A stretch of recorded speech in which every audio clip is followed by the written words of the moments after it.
Dear Artemesia Gentileschi, I remember hearing about you for the first time in my college classical art course. You were my femme fatale Baroque baddie, the first woman ever accepted into the same art academy as Michelangelo, and amidst the smoke of Raphael's and Caravaggios, you were a breath of fresh air. I will never forget seeing your work for the first time, projected onto a whiteboard screen when I was 18, a painting of Judith beheading Holofernes. Everything changed. The mandatory art history credit became worth it.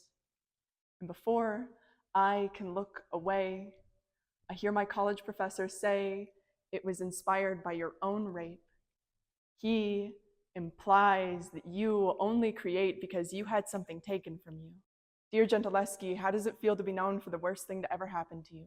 Does it bother you to know they will always say his name right after yours, that your trauma is the footnote on every masterpiece that you create? Are you okay that they grant him the privilege of muse instead of abuser?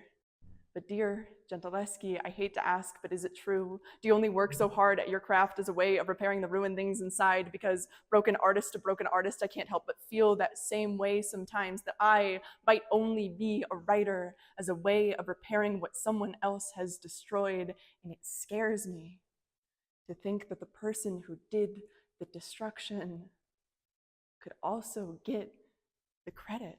Dear Gentileschi, we can x-ray your works now, see the original versions. I see the scream on Judith's face as she plunges her dagger into Holofernes' neck. I see that you made them less violent, more commercial, more palatable. I'm sorry that you feel like your pain needed to be easy to look at. Dear Artemesia, you put your own face in your painting as Judith. Your rapist is Holofernes. I know you painted that same scene with those same faces 70 times. 70 times you killed him, night after night, your paintbrush as a knife into neck. 70 times you committed your artistic manslaughter. Did it ever make you feel better?